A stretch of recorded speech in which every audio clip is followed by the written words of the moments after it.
బలమును విచ్ఛిన్నము చేయుట, breaking the enemies grip, breaking the enemies grip. శత్రువు బలమును విచ్ఛిన్నము చేయుట. శత్రువు బలం. ఎంతమంది మీరు ఇంటికి వెళ్ళిన తర్వాత న్యాయాధిపతుల గ్రంథం 13వ అధ్యాయము చదివారు? నెక్స్ట్ ఏముందో ఎవరైనా చదివారు ఇంటికి వెళ్ళి? ఈ వారం ఒక పని చేయండి, అసైన్మెంట్ ఇస్తాను. అసైన్మెంట్, ఒక హోంవర్క్ ప్లాన్ ఏంటంటే, ప్రభు చిత్తం అయితే సమయం ఉంటే 15 అధ్యాయం కూడా ఈరోజు వివరిస్తాను, లేదా నెక్స్ట్ వీక్ వివరించినప్పుడు 15 అధ్యాయం అంతా కూడా మీరు చదువుకుని రావాలి. నెక్స్ట్ వీక్లో 15 అలాగే 16, 16th chapter, 15 and 16th chapter మీరంతటా మీరు చదవండి. రోజు కూడా ఈ 2 అధ్యాయాలు కూడా చదవండి, 15, 16. ఇంకా 14వ అధ్యాయం చదవడానికి సమయం లేదు కాబట్టి ఈ రోజే దాన్ని మేము మెడిటేట్ చేసుకుందాం, ధ్యానం చేసుకుందాం. ద బుక్ ఆఫ్ జడ్జెస్, న్యాయాధిపతుల గ్రంథం.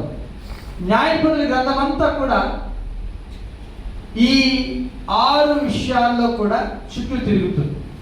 ఏంటి 6 విషయాలు? ప్రజలు పాపంలో పడిపోవడం, వ్యభిచారంలో పడిపోవడం, విగ్రహాలలో పడిపోవడం.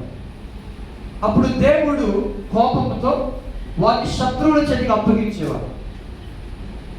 ఆ శత్రువులు కొన్ని సంవత్సరాలు ఇబ్బంది పెట్టినప్పుడు ప్రజలందరూ ఏం చేసేవారు? దేవునికి మొరపెట్టేవారు. వారు మొరపెట్టినప్పుడు దేవుడు కనికరంతో వారికి న్యాయాధిపతులను ఏర్పాటు చేసేవాడు, రక్షణ అనుగ్రహించేవాడు. తర్వాత దేశమంతా కూడా సమాధానంగా ఉండేది. తర్వాత న్యాయాధిపతి చనిపోయేవాడు. అతను చనిపోయిన తక్షణమే మళ్ళా ప్రజలు ఏం చేసేవారు? సేమ్ ప్రజలు మళ్ళా పాపంలో, విగ్రహారాధనలో పడిపోయారు. This is the cycle of book of judges. అనగా న్యాయాధిపతుల పుస్తకం యొక్క చక్రం అలా తిరుగుతూనే ఉంటాయి. ఇతను చనిపోయాడు, మళ్ళా ప్రజలు పాపంలోకి వెళ్ళిపోవడం, మళ్ళా శత్రువులు రావడం, మళ్ళా ఏడవడం, మళ్ళా దేవుడు వేరొక న్యాయాధిపతి, మళ్ళీ చనిపోయిన వ్యక్తి మళ్ళీ తీసుకురాలేడు కదా, మళ్ళీ వేరే న్యాయాధిపతి పుట్టించి మళ్ళా రక్షణ అనుగ్రహించి మళ్ళా వారికి సమాధానపరిచి కొన్ని సంవత్సరాలు సమాధానంతో దేశమంతా కూడా నిమ్మలంగా ఉన్నట్లుగా దేవుడు చేసిన తర్వాత మళ్ళా న్యాయాధిపతి చనిపోయేవాడు. న్యాయాధిపతులు పెద్ద న్యాయాధిపతులు, చిన్న న్యాయాధిపతులు. ఈ పుస్తకమును మళ్ళా నా మాట చెప్తున్నాను ఎందుకంటే మనం జ్ఞాపకం చేసుకోవడానికి. ఈ యొక్క 6 న్యాయాధిపతులు పెద్దవారు, మిగతా 6 చిన్న న్యాయాధిపతులు. టోటల్గా 12 మంది జడ్జెస్, న్యాయాధిపతులు ఇశ్రాయేలు ప్రజల కాలంలో ఇశ్రాయేలు ప్రజల్ని వారు ఏలుబడి చేస్తూ న్యాయాధిపతులుగా జీవించారు. అందులో మనము ధ్యానం చేస్తున్న ఒక వ్యక్తి ఎవరంటే శాంసన్, సంసోను గురించి మనం నేర్చుకుంటున్నాం. గత వారంలో మనం ధ్యానం చేశాం. సంసోను ఎప్పుడు పుట్టాడు అంటే, అసలు ఇశ్రాయేలు ప్రజలు ఏడవక ముందే, వారు కన్నీరు కార్చక ముందే, సంఖ్యలను గురించి దేవునికి మొరపెట్టక ముందే దేవుడు సంసోను వారికి న్యాయాధిపతిగా పుట్టించాడు. అది అంతా కూడా ఎక్కడ ఉంటుందంటే జడ్జెస్ చాప్టర్ 13, 13వ అధ్యాయంలో న్యాయాధిపతుల గ్రంథం 13వ అధ్యాయంలో మనకు ఆ విషయాలు కనబడతాయి. ఒక దేవదూత రావడము, ఆమె ఆ యొక్క భార్య లేకపోతే తల్లి అయిన సంసోను యొక్క తల్లి అయిన ఆవిడతో మాట్లాడి, నీవు గర్భం ధరించబోతున్నా, నాజీర్ చేయాలి, ఆ కుమారుని దేవుడికి అప్పగించాలి అని 13వ అధ్యాయం అంతా కూడా దేవుడు తన యొక్క దూత ద్వారా ఒక శుభవచనాన్ని ఆ యొక్క సంసోను యొక్క తల్లిదండ్రులకి అందజేస్తాడు. తర్వాత ఆమె గర్భవతి సంసోను కన్న తర్వాత సంసోను యొక్క వివాహము గురించి 14వ అధ్యాయం అంతా కూడా మనం చూస్తాం. ఎక్కడికి వచ్చినప్పుడు సంసోను యొక్క బాల్యం గురించి మనకి ఎక్కువ తెలియదు. కానీ సంసోను యవనస్తుడైనప్పుడు అతను ఏ విధంగా ముందుకు వెళ్ళాడో దేవునికి వాక్యము తెలుద్దాం ఒకసారి. The book of Judges chapter 14, న్యాయాధిపతుల గ్రంథము 14వ అధ్యాయాన్ని తీసి ఉంచండి. అందులో మీకు 20 వచనాలు కనబడతాయి. 20 వచనాలు కనబడతాయి. ఒక కథ రూపంగా చెప్తాను, మీరు చదవద్దు, ఇప్పుడు ఎవరు కూడా చదవద్దు. Just open your Bibles to the book of Judges chapter 14. 14వ అధ్యాయం అంతా కూడా 20 వచనాల్లో ఆ విషయం అంతా కూడా కథా రూపంలో చెప్తాను. దాన్ని విన్న తర్వాత నేను వాక్యంలోకి వెళ్తాను. సో ఎవరు కూడా ఆ యొక్క పుస్తకాన్ని చదవద్దు, ఆ అధ్యాయం చదవద్దు. మీరు దాన్ని ఇంటికి వెళ్ళిన తర్వాత నేను చెప్పినవి అలా ఉన్నావో లేవో మీరేం చేయాలి చెప్పండి. ఆ పాస్టర్ గారు చెప్పారు కదా, పర్లేదు కాదు. ఇంటికి వెళ్ళిన తర్వాత ఆ విషయాన్ని చదివి ధ్యానం చేయాలి. ఓకే, వినండి. సంసోను యొక్క మ్యారేజ్, సంసోను యొక్క యవ్వన దశకు వచ్చినప్పుడు అతను ఏం చేశాడు? అతడు ఒక ఫిలిస్తీయ కుమార్తెను చూశాడు. సామ్సన్ మ్యారీస్ అ ఫిలిస్టైన్ ఉమెన్. ఫిలిస్తీయ యొక్క కుమార్తెను చూసి ఆమెను నాకు పెళ్లి చేయమని తల్లిదండ్రులకు వచ్చాడు. తల్లిదండ్రులకు వచ్చి నాకు ఒక అమ్మాయి నచ్చింది, అమ్మాయి ఫిలిస్తీయ యొక్క కుమార్తె, నాకు పెళ్లి చేయని అడిగాడు. తల్లిదండ్రులు ఒప్పుకోలే, వద్దు, లేదు లేదు నేను అమ్మాయి చేసుకుంటాను అని పట్టాడు సంసోను. సరే అని చెప్పాడు. ఒకరోజు ఆ తల్లిదండ్రులు తీసుకుని ఆ యొక్క గ్రామాన్ని, అంటే ఫిలిస్తీన్ల యొక్క పట్టణానికి బయలుదేరాడు. దారి మధ్యలో ఒక సింహం ఎదురైంది సంసోను. దారి మధ్యలో దాన్ని చంపేశాడు. యెహోవా ఆత్మ అతని మీద బలంగా దిగి వచ్చినప్పుడు ఆ సంసోను ఏం చేశాడంటే ఆ సింహాన్ని చీల్చి చంపేశాడు. చంపిన తర్వాత ఆ ప్రదేశానికి వెళ్ళాడు, అమ్మాయిని చూశాడు. ఆ యొక్క టైంలో, ఆ కాలంలో వీళ్ళు ఏం చేస్తారంటే అమ్మాయిని చూసినప్పుడు విందు చేస్తారు. పెళ్లి కుమారుడు విందు చేస్తారు, పెళ్లి కుమార్తె కాదు, పెళ్లి కుమారుడు విందు చేస్తారు. సో సంసోను ఏం చేశారంటే విందు చేసినప్పుడు 30 మంది వ్యక్తులు అక్కడికి వచ్చారు. ఫ్రెండ్స్, 30 మంది ఫ్రెండ్స్, స్నేహితులు, వారందరూ కూడా అక్కడికి వచ్చారు. వాళ్ళు వచ్చిన తర్వాత సంసోను ఏం చేశారంటే మళ్ళా కొన్ని రోజులకి మళ్ళా వెళ్తూ ఆ యొక్క ఏమంటారంటే తను చంపిన సింహం ఉంది కదా, ఆ సింహం యొక్క శవాన్ని కళేబరం చూడడానికి అక్కడికి వెళ్ళాడు. వెళ్ళినప్పుడు ఆ కళేబరం అంతా కూడా ఏముందంటే తేనె ఉంది, తేనె పట్టు కదా. ఆ తేనె ఏం చేశాడంటే తీసుకుని దారంతా కూడా దాన్ని తింటూ మళ్ళా అమ్మాయి దగ్గరికి వచ్చాడు. ఇప్పుడు 7 days విందు పెట్టాడు. 7 రోజులు విందు. 7 రోజులు విందు పెట్టినప్పుడు ఆ విందులో సంసోను అంటాడు, నేను ఒక పొడుపుకలు అడుగుతాను, ఎవరైతే చెప్తారో వారికి నేను బట్టలు ఇస్తాను, మంచి మంచి బహుమానులు ఇస్తాను అంటాడు. వెంటనే ఆ పొడుపుకలు అడుగుతాడు. ఆ పొడుపుకలు ఏంటంటే ఒకసారి న్యాయాధిపతుల గ్రంథం 14వ అధ్యాయము 14వ వచనం చదివినట్లయితే, బలమైన దానిలో నుండి తీపి వచ్చాను, తిను దానిలో నుండి తిండి వచ్చాను, ఏంటిది అని అడుగుతాడు. ఏంటంట పొడుపు కదా, బలమైన దానిలో నుండి తీపి వచ్చాను, తిను దానిలో నుండి తిండి వచ్చాను, ఏంటి అని అడుగుతాడు. వాళ్ళు ఎప్పట్లే వాళ్ళు ఆ యొక్క విప్పుడు కథను లేదా ఆ పొడుపు కథను ఆన్సర్ చేయలేకపోతున్నాను. అన్నాడు, మీకు 7 రోజులు టైం ఇస్తాను, 7 రోజులు చెప్పండి అంటే వీళ్ళేం చేశారు తెలుసా? ఆ యొక్క ఫిలిస్తీయ కుమార్తె ఉంది కదా, అంటే భార్య, సంసోను యొక్క భార్య దగ్గరికి వెళ్ళి, నువ్వు చెప్తావా చెప్పవా? ఆ విప్పుడు కథ మాకు చెప్పాలి, నువ్వు మీ ఆయన అడుగు, మీ ఆయనతో మాట్లాడు, ఖచ్చితంగా మాకు ఆ విప్పుడు కథ యొక్క ఆన్సర్ చెప్తేనే నేను బతకనిస్తా, లేదా నిన్ను నీ కుటుంబాన్ని చెప్పేస్తున్నా మాట్లాడాలి. ఎవరు తెలుసా? ఆ 30 మంది స్నేహితులు. మాట్లాడినప్పుడు సంసోను దగ్గరికి వచ్చి రోజు వచ్చి అడుగుతూ ఉంటుంది, అయ్యా ఆ విషయాన్ని నాకు చెప్పవా, నేను ఎవరికి చెప్పను, నాకు చెప్పు అని ఆ భార్య రోజు కూడా సంసోన్ని మరి తినేస్తూ ఉంటుంది. చివరికి ఆ యొక్క టైం దగ్గరికి వచ్చినప్పుడు సంసోను ఏం చేస్తాడంటే ఆన్సర్ చెప్పేస్తాడు. ఆవిడ వెళ్ళి వాళ్ళందరికీ వెళ్ళి చెప్తుంది. ఆన్సర్ ఏంటి తెలుసా? 18వ వచనంలో ఉంటుంది, తేనె కంటే తీపి అయినది ఏది, సింహము కంటే బలమైనది ఏది అని వాళ్ళు ఆన్సర్ చెప్తారు. ఆన్సర్ చెప్పగానే సంసోనుకి కోపం వస్తుంది. తనకు అర్థమవుతుంది కొంతమంది వ్యక్తులు తన భార్యని బలవంతముగా ఆ ఆన్సర్ చెప్పించుకొని తెలిసి సంసోను వాళ్ళలో 30 మందిని చంపేస్తాడు. నీకు అర్థమైంది? మీకు అర్థమైంది? స్టోరీ అంత అర్థమైందా?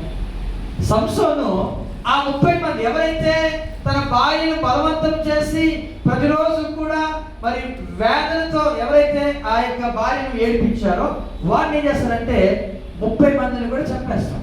చంపేసిన తర్వాత తనకు అర్థమవుతుంది తన భార్య ఆన్సర్ వాళ్ళు చెప్పేస్తుందని తెలిసి బాధపడి తన భార్య దగ్గరికి వెళ్ళకుండా తన ఇంటికి వెళ్ళిపోతాడు.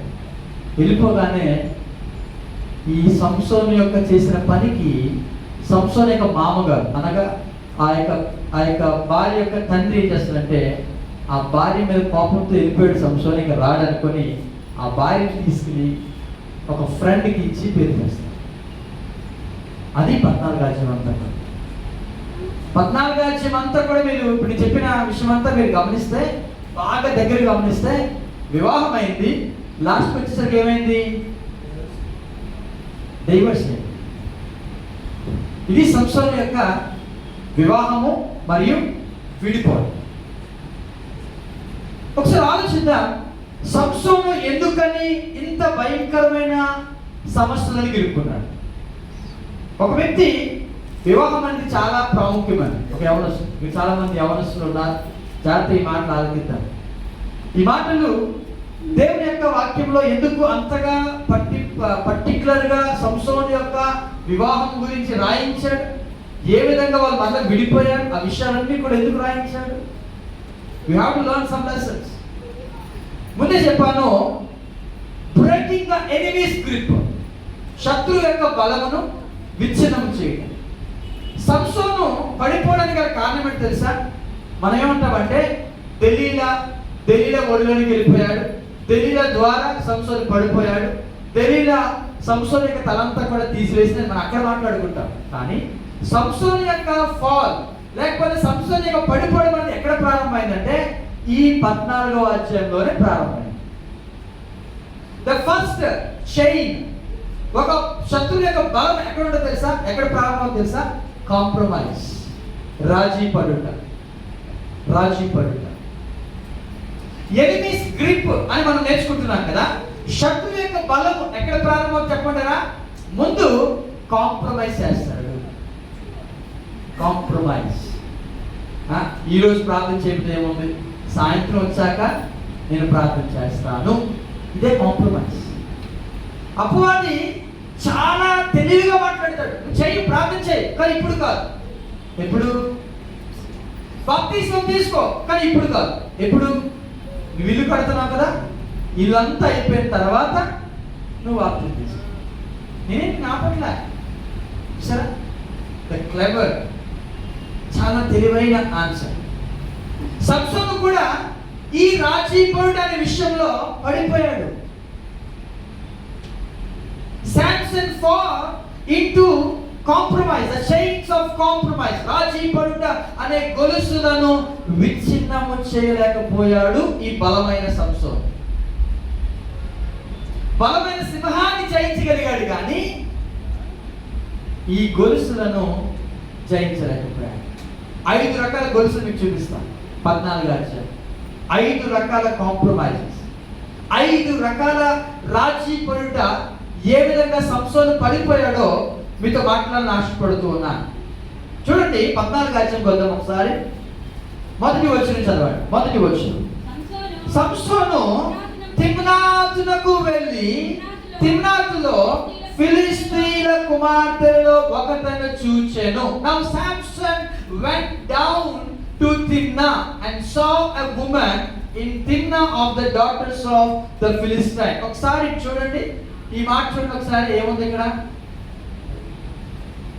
కనబడుతుందా? లైట్ ఎక్కడ వేస్తున్నాను నేను. వెంట్ డౌన్ అంటే అర్థం ఏంటి? వెంట్ డౌన్ అంటే అర్థం ఏంటి? కిందకి దిగి అనే మాట తెలుగులో. వెంట్ డౌన్, కిందకి దిగారు అంటే. బాగా గమనించండి, ఒక వ్యక్తి కిందకి దిగుతున్నాడంటే ఎక్కడున్నాడు ఆ వ్యక్తి? మనం ఇప్పుడు ఎక్కడున్నాం చెప్పండి? ఇప్పుడు పైన ఉన్నాం కదా. చర్చ అయిపోతే ఎలాగెళ్తాం మనం? కిందకి దిగి వెళ్తాం కదా. బాగా గమనించి ఇది ఆత్మీయంగా అర్థం చేసుకుందాం. సంసోను ఆత్మీయ స్థితిలో పైన ఉన్నాడు, ఇప్పుడు ఎక్కడికి వెళ్ళాడు? కిందకి దిగిపోయాడు. ఎవరు చూడడానికి? ఒక ఫిలిష్తీయ కుమార్తెను చూడాలి. ఇదే మాట మనకి మరొక అమ్మాయి కూడా కనబడుతుంది, ఇలాగే ఇదే విధానం. చెప్పగలరు ఎవరు? ఆమె చూడడానికి వెళ్ళింది, బలవంతముగా రేప్ జరిగి చచ్చిపోయాడు. చచ్చిపోలేదు, రేప్ జరిగింది. ఎవరు చెప్పగలరా? ఎవరు చెప్పారు ఆన్సర్? ఎస్, దీనా. చదవండి ఒకసారి. ఆది కాండము 34వ అధ్యాయం మొదటి వచనం. The book of Genesis chapter 34 verse 1. Leah యాకోబునకు కనిన కుమార్తె అయిన దీనా ఆ దేశపు కుమార్తెలను చూడవెళ్ళెను. చాలండి. Now Dinah, the daughter of Leah, whom she had born to Jacob, went out to see the daughters of the land. ఇందాకేమో చూడడానికి వెళ్ళాడు సంసోన్ అని చదివాము. ఇప్పుడేమో దీనా కూడా చూడడానికి వెళ్ళాడు. చూచుట ఇది చాలా భయంకరమైన పరిస్థితి. చూచుట అనేది చాలా భయంకరమైన పరిస్థితి. అందుకే ఒక వ్యక్తి అంటాడు, నేను నా కన్నులతో నిబంధన చేసుకున్నాను అంటాడు. తెలుసా ఎవరో వ్యక్తి? దావీదా? ఇంకా చెప్పండి. మరి దావీదు బత్షెబాతో పాపం చేశాడు. ఇంకెవరు చెప్పండి? పాల్ కాదు. చెప్తే ఒక గిఫ్ట్ ఇస్తాను. చదవండి, మీరే చదవండి. యోసేపు కూడా కాదు. చెప్పండి, బైబిల్ పేరు చెప్తారా? చదవండి. యోబు గ్రంథం 39వ అధ్యాయం మొదటి వచనం. యోబు గ్రంథం 31వ అధ్యాయం 1వ వచనం. జోబ్ 31:1. నేను నా కన్నులతో నిబంధన చేసుకొంటిని, కన్యకను నేను ఎలాగో చూచుదును. చాలు. వింటున్నారా? ఎవరు వింటదు? నేను నా కన్నులతో నిబంధన చేసుకుంటుని. I have made covenant with my eyes. How can I see lustfully? కన్యకను నేను ఎలాగో చూచు. చాలా మంది పాపంలో పడిపోవడానికి గల కారణం చెప్పంటారా? ఫస్ట్ పాయింట్ ఏంటది? చూచుట. సొలొమోను అంటాడు, చూచుట చేత కన్నంట తృప్తి పొందట్లేదంట. చూస్తాం, ఇంకా చూస్తాం, ఇంకా చూస్తాం, ఇంకా చూస్తాం. ఎంతసేపు చూసినా కూడా ఆ తృప్తి, సాటిస్ఫాక్షన్ అనేది రావటం లేదు అని సొలొమోను, జ్ఞానైన సొలొమోను చెప్తూ ఉంటాడు. సంసోను చూడడానికి వెళ్ళాడు. ఏమైంది తెలుసా? తన యొక్క పతనం ప్రారంభమైంది. లేయా కుమార్తె దీనా కూడా చూడడానికి వెళ్ళింది. ఏమని తెలుసా? అప్పుడే యాకోబు వేరే ప్రాంతానికి షిఫ్ట్ అయ్యాడు. షిఫ్ట్ అవ్వగానే ఆ ప్రాంతం కొత్తగా అనిపించిందేమో. దీనా అంది, నేను బయటికి వెళ్ళి చూడడానికి వెళ్తాను. ఎవరిని? ఆ దేశపు కుమార్తెను చూడడానికి వెళ్ళాను.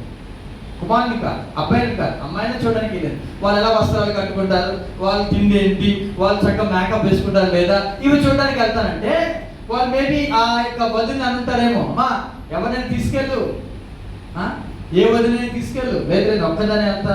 ఆమె వెళ్ళింది. చివరికి ఏమైంది తెలుసా? ఆమె పూర్తిగా, ఆమె యొక్క జీవితం అంతా కూడా పూర్తిగా భ్రష్టత్వం సంభవించింది. బలవంతముగా ఆ యొక్క స్థితిలో ఉన్నట్లుగా మనం చూస్తాం. అధ్యాయం అంతా కూడా మీరు చదివినట్లయితే ఆదికాండం 34వ అధ్యాయం అంతా కూడా దీనా యొక్క పతనం కనబడుతుంది. ఇప్పుడు సేమ్ 14వ అధ్యాయం మనం చదువుతున్నాం కదా, న్యాయాధిపతుల గ్రంథం. ఎవరి పతనం ఇది? సంసోను యొక్క పతనం. ఎందుకు అంటే రాజీపరుడు అనేది ఇక్కడ ప్రారంభమైంది. ఒకసారి న్యాయాధిపతుల గ్రంథంలోనే 14వ అధ్యాయము 4వ వచనం చదవండి ఒకసారి. అయితే ఫిలిష్తీయులకు ఏమైనా చేయుటకై యెహోవా చేత అతడు రేపబడినన్న మాట అతని తల్లిదండ్రులు తెలుసుకొనలేదు. ఆ కాలమున ఫిలిష్తీయులు ఇశ్రాయేలీయులను ఏలుచుండిరి. ఒక్క నిమిషం ఆగు. ఈ మాట చూసినప్పుడు చాలా మంది ఏమంటారంటే ఫిలిష్తీయుల కుమార్తెను పెళ్లి చేసుకోవడం అది దేవుని చిత్తము అని చాలా మంది ఈ మాటను బట్టి మాట్లాడతారు. ఏమంటారు? దేవుడు ఫిలిష్తీయుల్ని ఏదైనా చేయడానికి సంసోను రేపాడు. రేపినందుకు ఇప్పుడు సంసోను ఏం చేశాడు? ఫిలిష్తీయుల కుమార్తెను పెళ్లి చేసుకోవడానికి వెళ్ళాడు అని చాలా మంది సంసోన్ని వెనకేసుకొస్తాం. ఒకసారి ఆలోచిద్దాం. ఈ వ్యక్తి ఎంతమంది తెలుసు? పేరు రాశారు, మీ పేరు కూడా చెప్పచ్చు. Very good. సొలొమోన్ కదా. సొలొమోన్ ఎవరు? దావీదు యొక్క కుమారుడు. ఇంకా సొలొమోన్ ఎవరు? జ్ఞానవంతుడు. Very good. జ్ఞాన్, the wisest king on the earth. అనగా అసలు ఈ భూమి మీదే ఇటువంటి జ్ఞానవంతుడు ఎవరు లేరు, మహాజ్ఞాని అయిన సొలొమోను అని చాలాసార్లు ఈ మాట పలుకుతూ ఉంటారు. ఒకసారి ఆలోచిద్దాం, ఎంతమంది భార్యని పెళ్లి చేసుకున్నాడు తెలుసా ఈ వ్యక్తి? 1000 మంది. కరెక్ట్. ఎంతమంది చెప్పండి? 1000 మంది భార్యను ఎందుకు పెళ్లి చేసుకున్నాడు? సాటిస్ఫైడ్ కోసం అన్నారా? Okay, good. కానీ అది కాదు ఆన్సర్. చెప్పంటారా? యుద్ధాలు రాకుండా ఉండాలి. ఇప్పుడు పలానా దేశం వెళ్ళాడు అనుకోండి, పక్కన మామూలు దేశం మాట్లాడుకుందాం, ఆ ప్రక్కన ఇజ్రాయెల్ దేశం పక్కన ఈజిప్ట్ ఉంది అనుకోండి, ఈజిప్ట్ దగ్గరికి వెళ్ళాడు, ఈజిప్ట్ యొక్క రాజు కుమార్తె దగ్గరికి వెళ్ళాడు, ఆ కుమార్తెని పెళ్లి చేసుకున్నాడు. ఇప్పుడు ఆ రాజు అంటే ఐగుప్తు దేశపు రాజు ఏమో యుద్ధం మీద రాగలదా? వస్తే ఏమవుతుంది? తన కూతురు తగ్గదా? మరొక రాజు తీసుకుందాం. అలాగా 1000 దేశాల దగ్గరికి వెళ్ళి ఆ 1000 దేశాలు 700 దేశాల దగ్గరికి వెళ్ళి ఆ 700 దేశాల యొక్క రాజకుమార్తెను పెళ్లి చేసుకున్నాడు. ఎందుకు? ఒకటే కారణం, సమాధానం కోసం. యుద్ధాలు రాకూడదు, వాళ్ళు యుద్ధం చేయకూడదు. యుద్ధం చేయకూడదు అంటే ఆ అమ్మాయి తన దగ్గర ఉండాలి. పెళ్లి చేసుకున్నాడు. 700 సరిపోలేదు, ఒక 300 ఉపపత్నులు కూడా తెచ్చుకున్నాడు. టోటల్ 1000 మంది భార్యలు తెచ్చుకున్నాడు. ఇప్పుడు సంసారం కూడా అదే మార్గంలో వెళ్తున్నాడు. ఇప్పుడు చెప్పండి, దేవుని ఉద్దేశం ఏంటంటే, బాగా వినండి, దేవుని ఉద్దేశము శత్రువులైన ఆ ఫిలిస్తీన్ చంపాలి. అదే ఫిలిస్తీ దగ్గరికి వెళ్ళి అమ్మాయిని తీసుకుంటే చంపగలడా? చంపలేడా?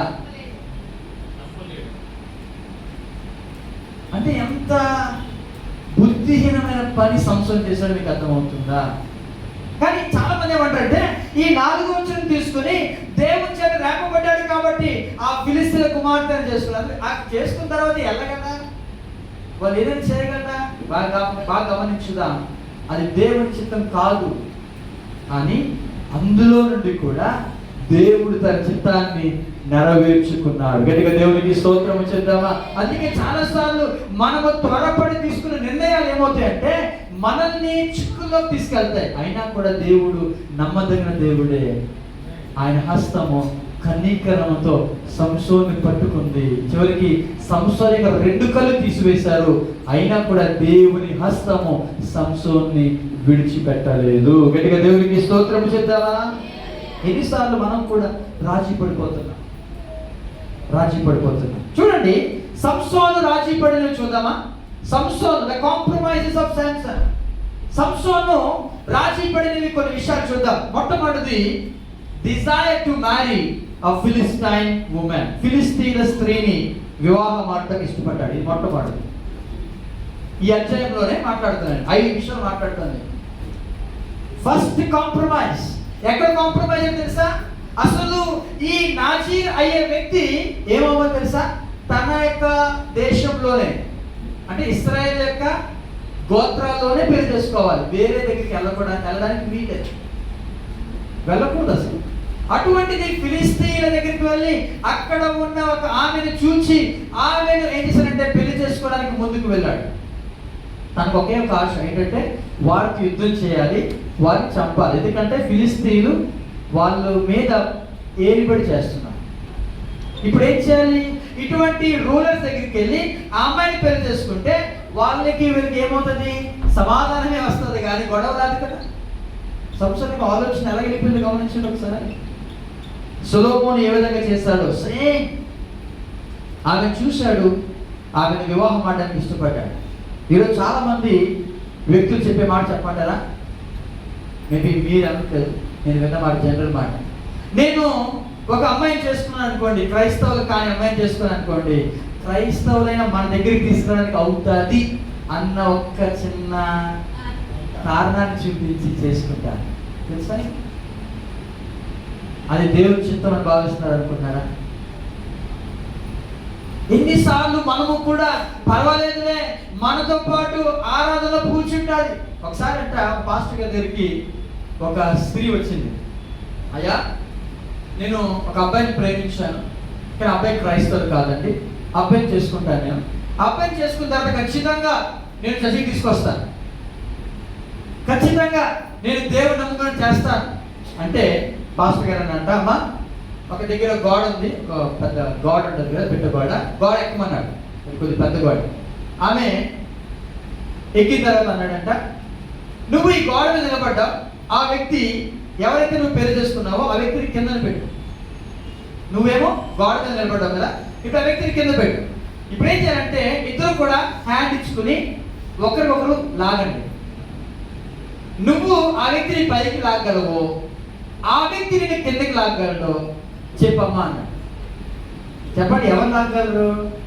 పైన వ్యక్తి కింద వ్యక్తిని పైకి లాగలడా, కింద ఉన్న వ్యక్తి పైన వ్యక్తిని కిందకి లాగలడా?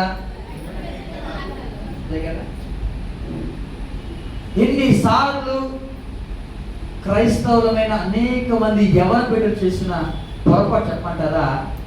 వాళ్ళు బయట వ్యక్తిని, ప్రభువు నమ్మని వ్యక్తిని వెళ్ళి ఇష్టపడి పెళ్లి చేసుకుని విడిపోయి అనేకమైన కఠిన బాధల్ని తెచ్చుకున్న వారు నేను చాలా మందిని ఎరుగుదును. ఈరోజు ఈ మాటలు వింటున్న నీవు సంసోను చేసిన మిస్టేకే, నేను వాళ్ళతో యుద్ధం చేయడానికి వెళ్తున్నాను, ఖచ్చితంగా నేను గెలుస్తాను అని సంసోను వెళ్ళాడు. ఇది మొట్టమొదటి రాజీ పడిపోయిన సంసోను. The first compromise is desire to marry a Philistine woman. ఒక అన్య స్త్రీని పెళ్లి చేసుకోవడము సంసోను చేసిన మొట్టమొదటి తప్పు. దేవుని వాక్యంలో చాలా క్లియర్గా వచ్చిన చూపించిన టైం లేదు కాబట్టి చూపించలేదు. దేవుని వాక్యంలో ఖచ్చితంగా ఉంది, అవిశ్వాసికి విశ్వాసితో పాలెక్కడిది, వెలుగునకు చీకటితో ఏమి సంబంధము, క్రీస్తునకు బెలియాలతో ఏం పొత్తు, మీరు అవిశ్వాసులతో జోడుగా ఉండకూడదు. ప్రార్థన చేయి. దేవుడు ఖచ్చితంగా దేవుని చిత్తంలో ఉన్న ఒక స్త్రీని నీకు ఖచ్చితంగా ఆయన ఏం చేస్తాడు తెలుసా? బయలుపరుస్తాడు. బయలుపరిచేదాకా నువ్వేం చేయాలి తెలుసా? దేవుని సన్నిధిలో అడుగుతూనే ఉండు, దేవుడు ఖచ్చితంగా తీసుకురాగలడు. గట్టిగా దేవునికి స్తోత్రం చేద్దామా?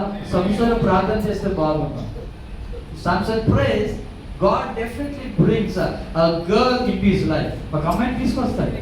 కానీ సంసోను ప్రార్థన చేయలేదు.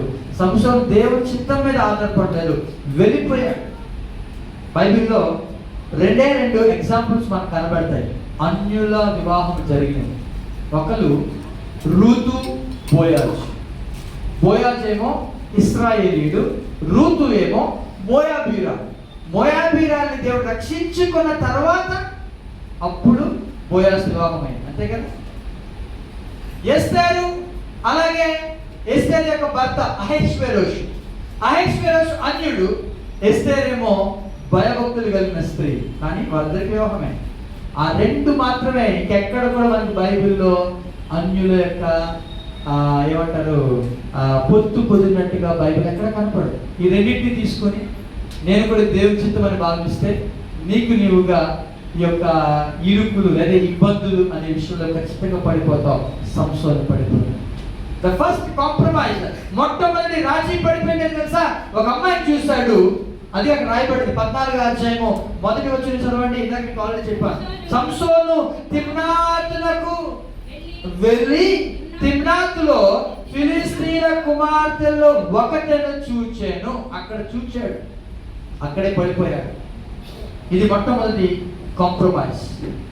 సంసోను రాజీ పడిపోయాడు. రెండవ రాజీ పడిపోయాడు. రెండవది తెలుసా? ఇంటికి వచ్చాడు.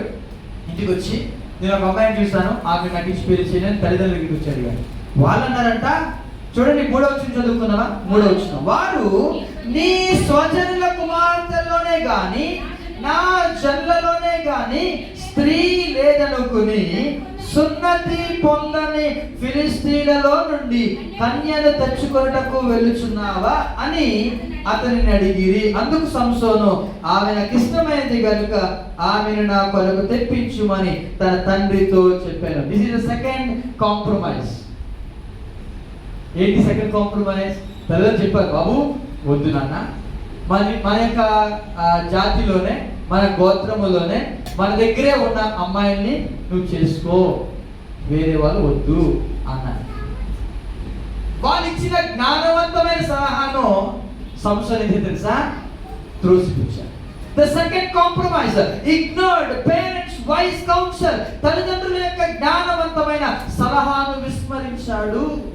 ఈరోజు ఎంతమంది యవన బిడ్డలు తల్లిదండ్రుల యొక్క మాటను ధిక్కరించి, తల్లిదండ్రులకు మాట వినకుండా సంసోను వలె తల్లిదండ్రుల యొక్క మాటను త్రోసిపుచ్చుతున్నారు. యవన బిడ్డలు, మా ఈ సబ్జెక్ట్ తీసుకో, లేదా ఇది చదువు, లేదు నాకు ఇదే చదువుతా, ఇది చేయు, లేదు ఇదే చేస్తాను, నా ఇష్టం. ఈరోజు అనేక మంది యవన బిడ్డలు సంసోను వలె పేరెంట్స్ వైస్ కౌన్సిల్ ఏం చేస్తారు తెలుసా? తిరస్కరిస్తూ ఉన్నారు, విస్మరిస్తూ ఉన్నారు. సెకండ్ కాంప్రమైజ్, తల్లిదండ్రులు లోబడాలన్నది నిజమే కదా. నా యొక్క స్వజనులలో, నా జనులలో కుమార్తె ఉంది కదా, ఒక స్త్రీ ఉంది కదా, ఎందుకు నువ్వు సున్నతి పొందని ఆ యొక్క ఫిలిష్తీయుల దగ్గరికి వెళ్ళి నువ్వు తెచ్చుకుంటున్నావు అని సంసోను అడిగారు. వాళ్ళు తల్లిదండ్రులకి దగ్గరికి చెప్పాడు, తల్లిదండ్రులు కూడా అడిగారు. అయినా కూడా ఒకే ఒక మాట అన్నాడు, లేదు ఆమె నాకు ఇష్టమైంది, నాకు ఇష్టమైంది. ఉందా మాట ఉందా? 3వ చూస్తారా? అందుకు సంసోను ఆమె నాకు ఇష్టమైనది, నా ఇష్టం. ఈరోజు అనేక మంది ఆ యొక్క ఈ వర్డ్ నా ఇష్టం అనే మాటను ఉపయోగించి రాజీ పడిపోతూ ఉన్నారు. ఈరోజు నీవు కూడా అదే పని చేస్తున్నావా? నా ఇష్టం, మన ఇష్టం కాదు. ఎవరి ఇష్టం అంట? దేవుని చిత్తం మాత్రమే జరగాలని కోరుకోవాలి. గట్టిగా దేవునికి స్తోత్రం చెప్తామా? యోహాను సువార్త 6వ అధ్యాయంలో యేసు ప్రభు ఒక మాట అంటాడు, చదవండి ఒకసారి. యోహాను సువార్త 6వ అధ్యాయం 38వ వచనం చదువుదాం ఒకసారి. The gospel of John chapter 6 verse number 38, 38వ వచనం. నా ఇష్టమును నెరవేర్చుకొనుటకు నేను రాలేదు. ఉందా మాట? ఉందా? ఏముంది? నా ఇష్టమును నెరవేర్చుకొనుటకు నేను రాలేదు. యేసు ప్రభు వారు ఆయన స్వయంగా ఈ మాట తెలియజేస్తున్నాడు. నా ఇష్టాన్ని నెరవేర్చుకోండి రాలే. మరి ఎవరి ఇష్టము? నన్ను పంపిన వాని చిత్తము నెరవేర్చుటకే పరలోకము నుండి దిగి వచ్చింది. గట్టిగా దేవునికి స్తోత్రము చెప్దామా? సంసోను అంటాడు, నాకు ఇష్టమైంది, ఆమె ఎక్స్పీరియన్స్. అప్పటికి తల్లిదండ్రులు వారించారు. అది దేవుని చిత్తమైన తల్లిదండ్రులు ఏమనాలి చెప్పండి? తల్లిదండ్రులు ఏమనాలి? అవునా, ఓకే చేసుకో బాబు, పర్వాలేదు చేసుకో, నువ్వు ఫిలిష్తీయులను జయించడానికి కదా. అసలు దేవుడు ముందే చెప్పాడు. చదవండి ఒకసారి. న్యాయాధిపతుల గ్రంథము 11వ అధ్యాయం పొందాము ఒకసారి. న్యాయాధిపతుల గ్రంథము 11వ అధ్యాయము 5వ వచనం చదవండి. నీవు గర్భవతివై కుమారుని కందువు, అతని తల మీద మంగలి కత్తి వేయకూడదు. ఆ బిడ్డ గర్భమున పుట్టినది మొదలుకొని దేవునికి చూడండి నాజీరు చేయబడిన వాడై, అంతవరకు ఉంటే బాగుంది. ఇంకా అంటున్నాడు, ఫిలిష్తీయుల చేతిలో నుండి ఇశ్రాయేలును రక్షింప మొదలు పెట్టును అని ఆమెతో అనగా. అసలు విషయం తెలుసు తల్లిదండ్రులకి ఏంటని? ఫిలిష్తీయుల్ని జయించడానికి సంసోను దేవుడు పుట్టించాడు. ఇప్పుడు ఆ దగ్గరికి వెళ్ళి వివాహం చేసుకుంటే వాళ్ళు జయించగలరా?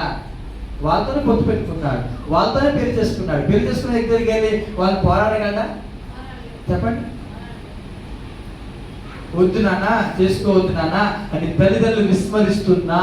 ఈరోజు అనేక మంది తల్లిదండ్రులు బిడ్డల్ని వద్దు వద్దు వద్దు అంటుంటే బిడ్డలకి ఎంత కోపం వచ్చేస్తుంది. ఎవరి బిడ్డకి ఎంత కోపం వచ్చేస్తుంది? తల్లిదండ్రుల మాట వినండి. వాళ్ళ దగ్గర వైస్ కౌన్సిల్ ఉంది, జ్ఞానవంతమైన సలహా వాళ్ళ దగ్గర ఉంది. వారితో మాట్లాడండి, కూర్చుని మాట్లాడండి, వారిని అడగండి, వారి దగ్గర ఉన్న సలహాను తీసుకోండి. సంసోను తీసుకోలే. ఇది 2వ రాజీ పడిపోయాడు. The second compromise of Samson is he ignored the parents' wise counsel. ఇది 2వ మిస్టేక్. మొట్టమొదటి మిస్టేక్ ఏంటి?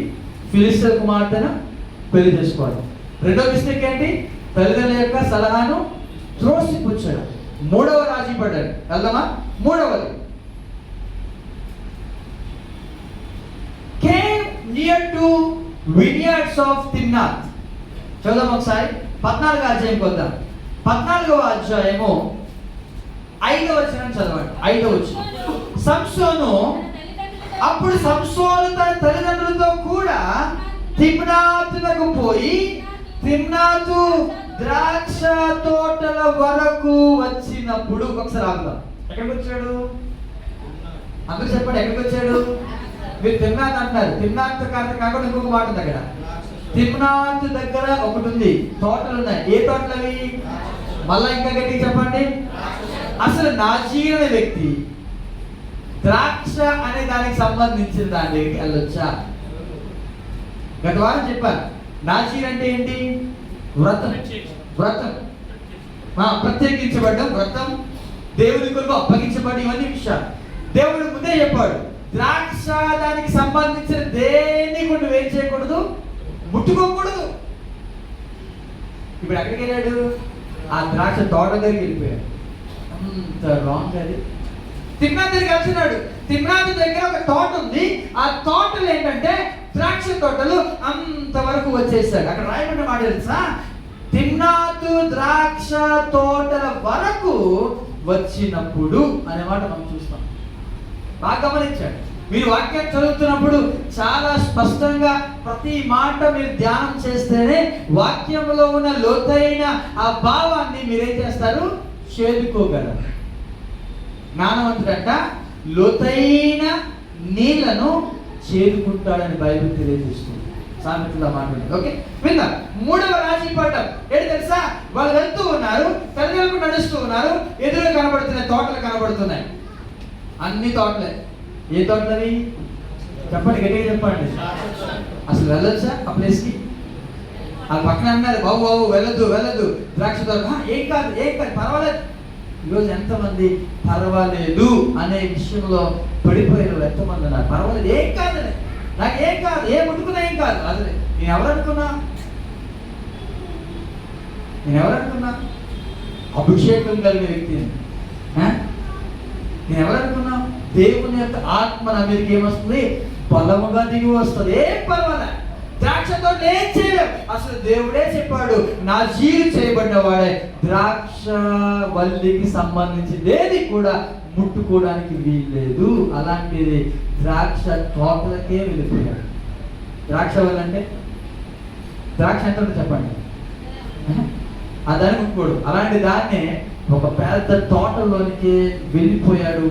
అంటే ఎంత లోపలికి పాపంలోకి వెళ్ళిపోతున్నా మీరు గమనించాను. ముందేమో పెళ్లి చేసుకోవడానికి అమ్మాయిని చూశాడు, తల్లిదండ్రుల మాట వినలేదు. ఇప్పుడు ప్రయాణం స్టార్ట్ చేశాడు. ప్రయాణంలోనే స్టార్టింగ్ లోనే ఏమొచ్చింది? ద్రాక్ష తోటలు వచ్చాయి. ప్రయాణం ఆప్ చేసి వెళ్ళిపోతే బాగున్నాం, లోపల వెళ్ళిపోయాడు. ఇది మూడవ రాజీపడ. వింటున్నారా? నాలుగో రాజీపడ చూపిస్తాను. నాలుగో రాజీపడ చెప్పండి. ఇప్పుడు మొట్టమొదటిది సంసోను యొక్క రాజీపడం ఏంటి? ఫిలిస్తీన్ల స్త్రీని వివాహం అంటే ఇష్టపడ్డాడు. The compromises of Samson, desire to marry a Philistine woman. Second one, తల్లిదండ్రుల యొక్క జ్ఞానవంతమైన సలహాను విస్మరించాడు. Ignored parents' wise counsel. మూడవ రాజీపడ తిమ్నాతు ద్రాక్ష తోటల వరకు వచ్చేసాడు. Came near to vineyards of Timnath. నాలుగో రాజీపడం అక్కడే. మీరు చదవండి ఒకసారి, 5వ వచనం చదువుదామా? కొదమ సింహము అతని ఎదుటికి బొబ్బరించుచు వచ్చెను. 6వ వచనం, యెహోవా ఆత్మ అతని ప్రేరేపింపగా అతని చేతిలో ఏమీ లేకపోయినను ఒకడు మేక పిల్లను చీల్చున్నట్లు అతడు దాన్ని చీల్చెను. అతడు తాను చేసినది తన తండ్రితోనైనను తల్లితోనైనను చెప్పలేదు. గమనించండి. ఓకే, సింహాన్ని చంపేశాడు. దేవుని యొక్క ఆత్మ బలముగా దిగి వచ్చింది. మీరు గమనించండి ఇక్కడ ఒక మాట. ఇన్ని భయంకరమైన పాపములకు వెళ్ళిపోతున్నా కూడా దేవుని ఆత్మ సంసోన్ని విడిచిపెట్టలేదు. సంసోనితే ఆ యొక్క సింహం వస్తుంది. దేవునికి ఆత్మ బలంగా సంసోన్ మీద రాగానే సంసోన్ దాని యొక్క నోటిని చీల్చి వేశాడు, చంపేశాడు కదా. ఇప్పుడు అక్కడికి వెళ్ళాడు, అమ్మాయిని చూస్తాడు, అమ్మాయితో మాట్లాడాడు, మళ్ళీ ఇంటికి వెళ్ళిపోయాడు. ఇప్పుడు చదవండి 8వ వచనం చదువుకున్నావా? 8వ వచనం. కొంతకాలమైన తరువాత అతడు ఆమెను తీసుకుని వచ్చుటకు తిరిగి వెళ్ళుచుండగా ఆ సింహపు కళేబరమును చూచుటకై ఆ వైపు తిరిగినప్పుడు, చాలండి, 4వ రాజీపడ్డ. అసలు ఎక్కడికి వెళ్ళకూడదు?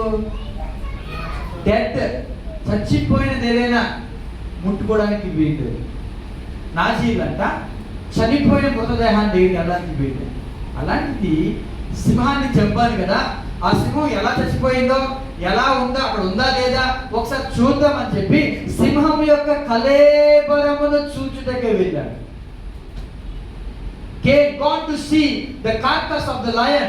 సింహం యొక్క కళేబరం, ఆ చచ్చిపోయిన కళేబరం, అసలు కళేబరం జోలికే వెళ్ళడానికి వీలేదు నాజీ.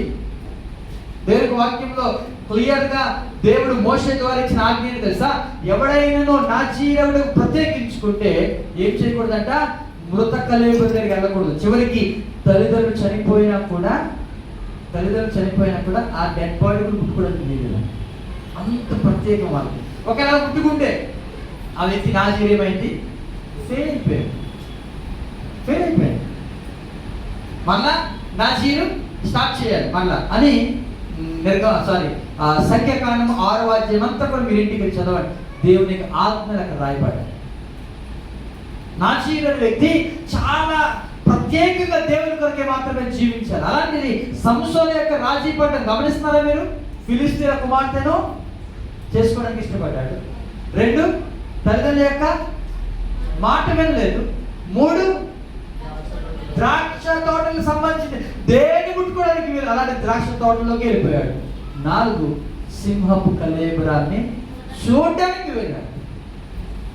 చూడడానికి వెళ్ళిన వ్యక్తి చూసి వెళ్ళిపోయాడా? లేదు, అక్కడ ఒకటి కనపడింది. ఏం తెలుసా? తేనె కనపడింది. బా చాలా బాగుందని చెప్పి ఆ తేనెని తీసుకున్నాడు. ఎక్కడ తీసుకున్నాడు? సింహపు కళేబరము లోపల తీసుకున్నాడు. ముట్టుకున్నాడు. అసలు ముట్టుకోవడానికి వీలేదు. అలాంటిది సింహపు కళేబరం చూడడానికి ఆ వైపునకు వెళ్ళాడు కదా. ఆ మాట ఉంది కదా, 8వ వచనం ఉంది, ఆ వైపునకు తిరిగినప్పుడు సింహపు కళేబరములో తేనెటీగల గుంపును తేనెయు కనబడగా అతడు ఆ తేనె చేతలుంచుకొని తినుచు వెళ్ళుచు తన తల్లిదండ్రుల ఎదుకు వచ్చి వారికి కొంత ఇయ్యగా వారును తినిరి. అయితే తాను సింహపు కళేబరంలో నుండి ఆ తేనెను తీసిన సంగతి వారికి తెలియచేయలేదు. చెప్పలేదు. బాబు ఎక్కడరా తేనె అంటే చెప్పకుండా ఆ తేనెని వారికి ఇచ్చాడు. ఆ కళేబరాన్ని ముట్టుకున్నాడు. ఈరోజు ఎంతమంది దేవుడు వద్దు అన్నదాన్ని ముట్టుకుని పాపం చేస్తారు. దేవుడు వద్దు అన్న తర్వాత మళ్ళా నువ్వు పాపంలో చేస్తుంటే ఇవన్నీ కూడా ఒక్కదాని వెంట ఒకటి సంవత్సరం ఎలా పడుతున్నాడో మీరు గమనించగలుగుతున్నారా? వెళ్ళిపోయి ఢిల్లీలోకి వెళ్ళిపోయాడు, అక్కడే పడిపోయాడు. లేదు, ఇక్కడ పడ్డాడు. ఫస్ట్ ఇక్కడే ఇన్ని రకాల పాపములకి ఒక్కొక్కటి కాంప్రమైజ్ అంటారు వీటిని. ఇవే ఎనిమీస్ గ్రిప్. శత్రువు బలం ఎక్కడుందో తెలుసా? ఒక్కసారిగా నేను పాపంలోకి త్రోయుడు. మెల్లమెల్లగా ఒక మెట్టు నుండి మరొక మెట్టుకి చివరి మెట్టులోనికి తోసే వరకు కూడా అపవాది ఏం చేస్తుంది తెలుసా? తన బలాన్ని ఉపయోగిస్తాడు. అయితే ఈ బలాన్ని యేసుక్రీస్తు యొక్క రక్తము ద్వారా విచ్ఛిన్నము చేయగలగాలి. గట్టిగా దేవునికి స్తోత్రం చేద్దామా? కానీ సంసారం చేయలేకపోయాడండి. You have to ask God to break the chains of grip of enemies. Enemy యొక్క శత్రువు యొక్క ఏమంటారు దాన్ని? ఈ యొక్క బలము లేదా శత్రువు యొక్క బలమును ఏం చేయాలంటే మీరు ఏమంటారు? బ్రేక్ చేయాలి. బ్రేక్ చేయడం అంటే వాటిని విచ్ఛిన్నము చేసినట్లుగా దేవుని సహాయాన్ని కోరుకోవాలి. టోటల్గా ఎన్ని చెప్పారు మీకు? 4 + 5 తెలుసా? చనిపోయిన కళేబరాన్ని చూడటమే కాదు, దాన్ని ముట్టుకుని పాపము చేసిన సంసోను తన జీవితం అంతా కూడా ఎక్కడికి వెళ్ళిపోయాడు తెలుసా? దేవునికి దూరంగా వెళ్ళిపోయాడు. 5 రకాల రాజీ పడిపోయాడు. ఒకటి ఫిలిష్తీయుల స్త్రీని వివాహం చేయడానికి ఇష్టపడ్డాడు.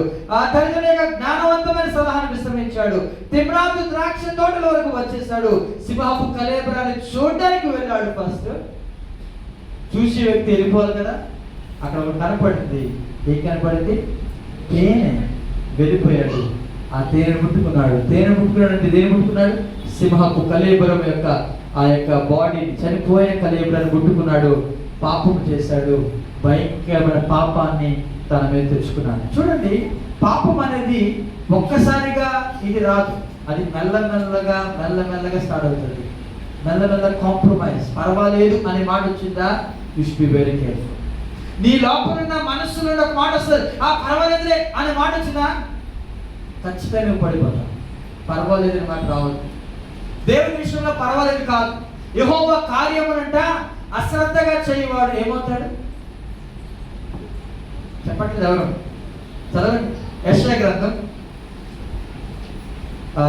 యెహోవా కార్యమునంట అశ్రద్ధగా చేయువాడు. చదవండి ఇర్మియా గ్రంథం.